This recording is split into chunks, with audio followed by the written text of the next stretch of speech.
Hi, my name is Representative F from Elliott, and you've just been placed on alert.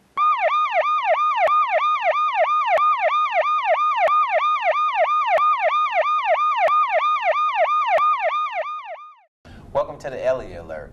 My guest today is the world-renowned Dr. Cortez Henderson. I just want to read a little bit about her. Dr. Cortez, who is a well-known educator, author, orator, grant writer, etc. in our community, and has been involved in citizens in our local community. She graduated from UAPB in 1982. I can't believe it because you look way younger than that. Oh, you're so kind. With a BS in fashion merchandise, as you can tell. Her MS is in family and consumer science education. Her PhD is in student professional affairs development, both from Iowa State University. She is celebrating 26 years in education and most recently served as Vice President of Student Affairs at the Baptist and at Arkansas Baptist College in Ouachita in Malvern, Arkansas. She has traveled to the United States to encourage African American students to enroll, admit, and graduate from colleges, 2-year or 4-year. Yes. Thank you for coming on the show. It's Dr. a pleasure. Henderson. The pleasure was all mine. Thank you for having me. So I want you explain to us how you became involved in adult education. Well, actually, it's adult health education. It's a very personal story. It started with my mother, who was diagnosed in 2000 with dementia. She had a stroke in 2007, and it brought in Alzheimer's. Right. And since that time, my father became very ill with non-Hodgkin's lymphoma cancer, and it was just a chaotic trying to provide the care that they needed to help them sustain the quality of life that they had been accustomed to. And my mother's health diminished. With Alzheimer's, there's 3 stages. Yes. And so she is currently between the last of 2 and starting into 3. And I was astonished at how you query so much in trying to find information to help take care of them. And as primary caregivers, my brothers and I came up with a plan to try to help offset some of that, because at the time no one was at home with them. And since that time, my father passed last year, and it was very pronounced that my mother had this look in her eye when I was returning to the College of the Ouachitas in Melbourne, that she just expressed, "Oh my God, what's going to happen to me?" Right. And so, in the meantime, there I was there trying to do my job between here and Pine Bluff, and it was very difficult. In the meantime, I was offered an opportunity at Arkansas Baptist to be their Vice President of Student Affairs.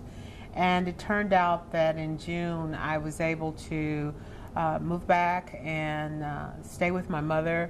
I had made that decision, though, that April. But June, I was released from Arkansas Baptist. And then I just decided to make providing care to my mother my priority.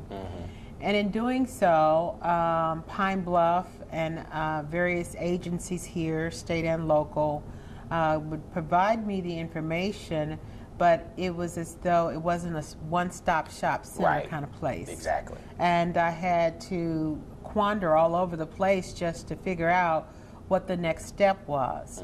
So in turn, we have had a young lady by the name of Sherry Williams, who is an excellent care provider, who at the time was completing her certified nursing assistant certificate and passing state boards, in which she did. And she has been with her mother for the past 5 years. Wow. And now she is graduating this coming May with an LPN. Wow. So she just moved straight on through the system. But she is a blessing that was given to us by God to really take care of my mother, and she's very attached, and my mother is very attached to her. But just with her alone, in the last 5 years, we've been through 9 caregivers. Wow. And so with Alzheimer's patients, you cannot continuously have constant change. Exactly. Because they don't know how to adjust, they don't understand what's really going on.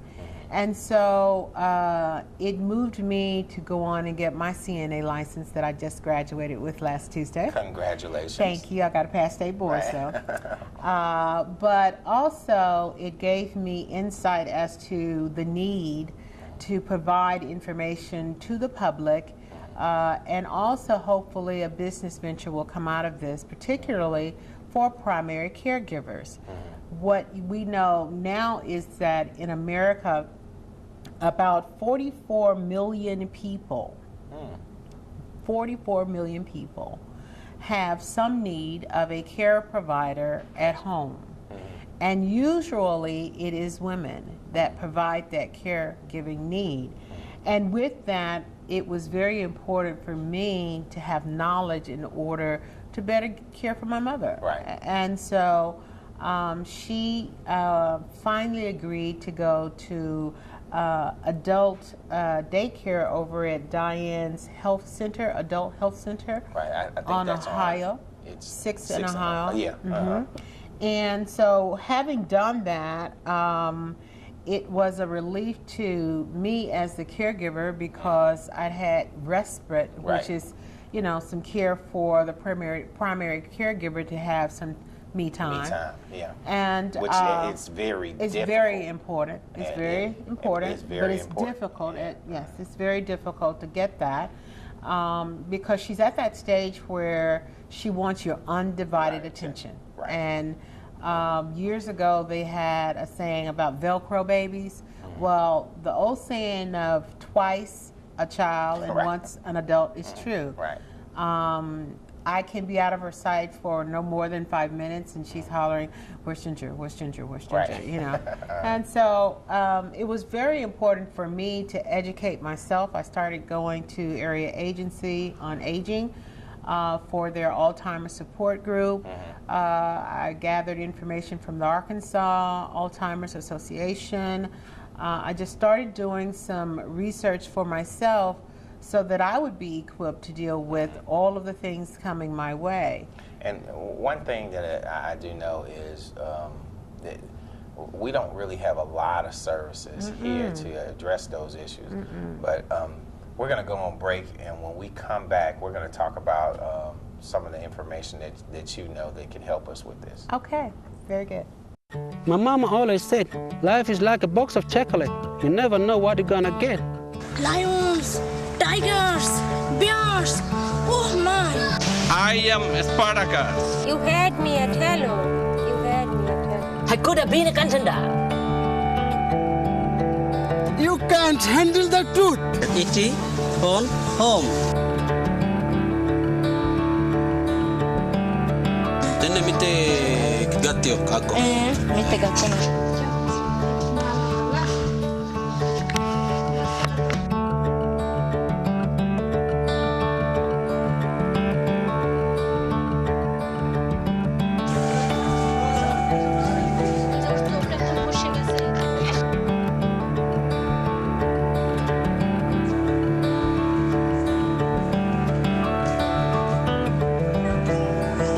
See where the good goes at goodgoes.org. Welcome back to the Elliott Alert. I have my guest today is Dr. Cortez Henderson, world-renowned educator, and a church member of mine too. So I want to throw that in as well. Thank you. Doc, before we left, we were talking about the disease Alzheimer and how it kind of engulfs the whole family as well as the person. And you were telling me about how you studied up on it and the lack of services that we may have here. So tell me some things that you did. Well, the first thing was the worldwide net. The internet is something that has a plethora of information about Alzheimer's. They have videos, they have resources, but I think that the most important thing that you must do is to get the buy-in from family members, which is very difficult because all of us have our way of coping. Right. And all family members don't cope the same. Exactly. Some are in denial, some deal with it, but they deal with it at arm's length, you know. And so for me, it was more factual because of my education background and research background. I needed to know the facts. So when I think about Alzheimer's, I think about the millions of people out here, and the question was posed to me in my mind, how many of our citizens, our senior citizens, are suffering with this illness and they have no go-between. They have no liaison. Right. They have no one there that can interpret Medicare, Medicaid, that whole scenario, you know. And what I did is just really take charge of her care. I developed a notebook that has all of her medical history, all of her doctor's names, every exam that she goes through. I have the results, so that when visiting doctors, they can have all of the pathology reports, all of the blood test work ran, so we're not, quote, double charged again for the same service. For the same service. Because the health industry is an interesting kind of phenomena, and that's a whole nother show. But it was very important for me to be able to seek out some assistance to help me care for my mother. So area agency had stepped in at one point to assist my father, so I knew that was my first lead. Started going to their support groups, and from that I gathered colleagues who really provided the insight that I needed to cope, because when this first happens to you, particularly when you're just in the height of your career, and you know, this is such a drastic change for you, to walk away from a 26-year career in higher ed and go home and be a caregiver. You know, you become angry, you become frustrated, you have high anxiety, and all of those things are very human nature kind of things. So I first had to find me a support group, and I did. Secondly, I must say that Reverend Wilkins was so instrumental in helping my family cope. So I would advise that any family going through a situation of this magnitude, seek out some spiritual counseling. Because if you don't have God as your forefront, you will never get through this maze that they have for resources and references. My mother-in-law, she passed several years ago, and she had Alzheimer's as well. And I was able to watch her go through that from the beginning, kind of like to the end. And you're right, it's a difficult task. And well, it involves your ability to be able to watch a person that you've known all your life turn into somebody totally different. And Alzheimer's, basically in a nutshell, is the deterioration of the brain. The brain gathers plaques on the neurons that allow us to think, that allow us to reason, that allow us to problem solve. And what happens is, by the time that person goes through the third stages of Alzheimer's, the brain has basically disappeared. You have a certain part of the brain that's still functioning, but it does not function with the ability that allows the person to care for themselves any longer. My mother now needs assistance in everything, from bathing and grooming all the way to dressing. I am just praying that God will just continue to bless her, that she doesn't forget how to swallow, because that's part of our functioning of the brain. And we try to ensure that she eats healthy, you know, and stays on a routine. That's very, very important. So I would say spiritual counseling is important. Support group is very important. but also just really doing your research to know how it's going to affect the person, because there's some days when she wakes up and she babbles, and you just have to kind of help her through her sentences, because you know, part of the brain is gone that allows her to remember what the point is that she was trying to make. Right. And oftentimes... Sometimes that happens to us. I call that sometimers. But I just truly hope that individuals struggling with this, the main thing I want them to get from this particular session with you is, it's so important for you to take care of yourself, you know. And that was one of the hardest things that I had to really figure out how to do, because I was so used to being independent. I was so used to going and coming as I pleased. My life evolved around all of the things that I wanted to do. And when you take on a role as a primary caregiver, it really stops. It comes to a complete halt, because you're now inclusive of now having to do things for the loved one that is all-encompassing. And so in order for me to be able to do that, I had to figure that out. So the next thing I would say that I learned was, I feel that my mother gave me a wonderful half a century of life.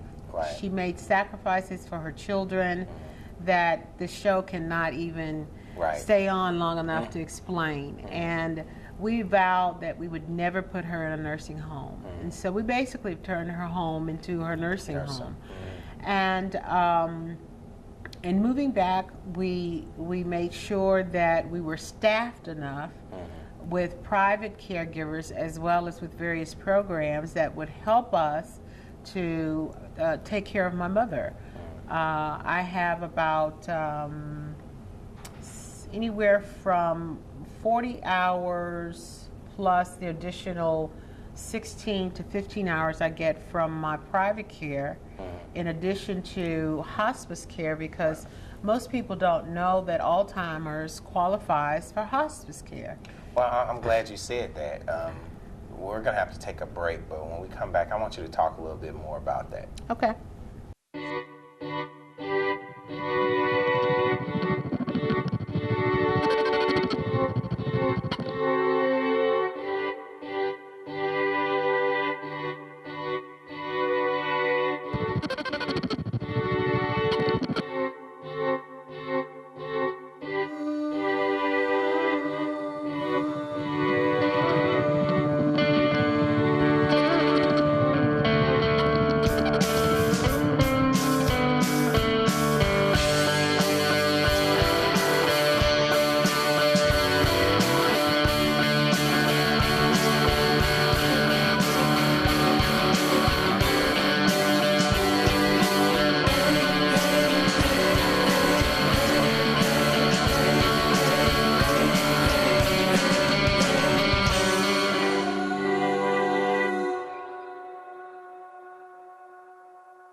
Welcome back to the Elliott Alert. I have today my guest is the world-renowned Dr. Cortez Henderson, educator, grant writer, extraordinaire of a lot of things. And Doc, thank you for coming on the show. As I stated earlier, it's really an honor and a pleasure. Well, thank you. And I thank you for asking me. And you, before we left, you were talking about some issues in reference to the disease Alzheimer and how it affects, and how you've actually coped with helping with your mom. I know this thing, this Alzheimer disease is pretty prevalent in our area, and I'm sure our guests would love to know how you kind of put everything together, because you're a very intelligent woman. Thank you. And you have more brain power probably in your pinky than I have in stop. Stop it. So I'm just enjoying hearing you kind of put all this thing together, because when my mother-in-law was going through it, it was like the family kind of took shifts in helping, and then Tracy, my wife's sister, was the primary caregiver, and everybody kind of chipped in to help with her. But I mean, we weren't nearly as organized as you are. Well, it does take some organization. I think you have to get a handle on the medical history of the person that you're caring for.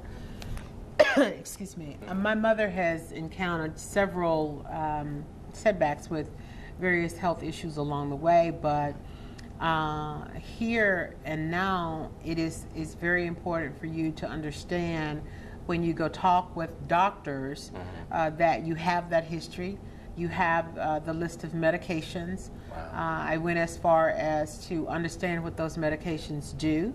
Wow. And made a decision also in reference to if we want to deal with side effects of those meds, because they've got to interact right so that she can at least be lucid enough to know what's happening around her. I don't ever want her to just be kind of wandering around and not knowing nothing, you know, in a state of drug mind. Right. So I would say that the other portion that one needs to really, really take care of is just the basics of what Alzheimer's does to the person. And it's a lot of information out there on the website about that, as I mentioned earlier. But I think one of the other things that we fail to understand is the legal and financial planning issues that come along with taking care of a loved one. Yes. And what assistance that we can get for those, as I was talking about earlier. As I mentioned, hospice is a program by which they bring in certified CNAs to assist you with the personal care, grooming, and some lighthouse chores to help you care for your loved one. And there are several here in Pine Bluff. Southeast Arkansas Hospice, who is directed by Dr. Clifford Flowers. You have Hospice Angels, who is also directed by Diane Mullenberger. She's a wonderful person as well. And then the other piece that you have to do is, as I said earlier, you've got to find a support group. My neighbor around the corner is the one who introduced me to the support group, State Area Agency on Aging, because I had, I didn't know where to go. Right. And secondly, beyond that, you have to develop the plan that works for you once you've gathered all this information. Right. And I cannot stress the importance of garnering the support of your siblings, because with me staying home with mom, sometimes the assumption is made, oh, mom is okay. Right. And exactly. We don't have to worry about Ginger, but you do have to worry about the person that is there. So one of my very first and most important priorities is to take care of myself. I'm proud to say that I've lost 60 pounds and feeling better and stopped smoking. I want to live, and in order for me to have my mother live a good quality of life, I had to change some of my own habits. Right. So having said that, on the national level, you have the National Organization for Alzheimer's Association, which really brings me here today. Diane's Adult Health Day Center is sponsoring and hosting the Arkansas annual Adult Daycare Centers Conference, which is going to be held March 22nd through the 23rd at the Hampton Inn. Okay. And at that conference, we're going to have a variety of people in attendance. We're going to have social workers, registered nurses, LPNs, CNAs, but we're going to have them from the state of Arkansas. Wow. And this organization was developed in, I believe it was 1991 in October. And currently we have in Pine Bluff about 6 of those adult health care centers here. Okay. And so we're trying to put on a good time and get the community buy-in and sponsorship for the conference, because we have to educate our community about what we need to do to take care of our seniors. Right. With me having only 2 dogs and my mother. 2 big dogs. Well, they're beautiful dogs. Thank you very much. And no children. I often wonder what will become of me. So I'm hoping that God is helping me with planting seeds so that my harvest will grow and have what I need in my older age to be able to take care of myself independently as well. Now, you spoke about Diane's adult daycare. Who actually runs that? Diane Sims Johnson. She is a wonderful person, LPN. Basically, she's been in operation for over 5 or 6 years, I believe, and has expanded a beautiful facility right there on the corner of 6th and Ohio. 6th and Ohio, I've seen it as far as I can tell, when we were reviewing and visiting various adult health care centers for my mother, this was the one that we were most impressed with. It has a very homey feeling, and you want your loved one in a place where they are actively engaged in activities, because brain stimulation is very important for them to continue on and being able to communicate.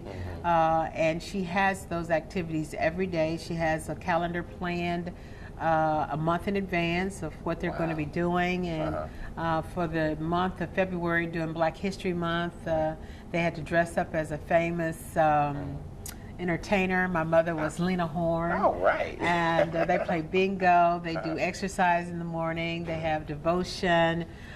So she has a director of activities, which is very important because you want to keep them moving. You know, you want to keep them moving. And so she asked me to be a conference planner for her, and that just kind of was the icing on the cake for me in terms of going on and doing my CNA license to really understand what it is I need to know to make sure that my mother is getting the best care.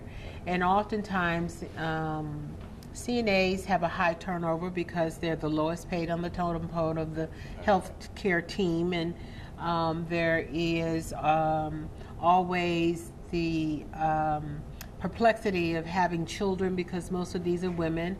But I'm proud to say that in our last graduating class for Integrity Healthcare Providers, that it was conducted by Elaine Sims and Kenesha Caldwell, who are our instructors. We graduated 9 students, 4 of which were Black males, and I'm very happy to say that. And they were the valedictorians and salutatorians of the class. That's hard to believe since you have, I mean. Well, no, it's not, because, you know, I haven't been a student in a classroom now. Come on, for a while. Now, I give classroom information being the instructor, but, you know, to be a student, it's a different role. And I was proud of that, but they did have me as the graduation speaker, so, you know, I was doing 2 roles. But well, I would like to say that it has been a pleasure for you to be on the show, and I have to invite you back because you have so much information. Absolutely. I think we just really need it. We need it, and I want to let you know. I want to place you on alert. You have just been placed on alert. Thank you. Thank you very much, and I will return. Yes, ma'am.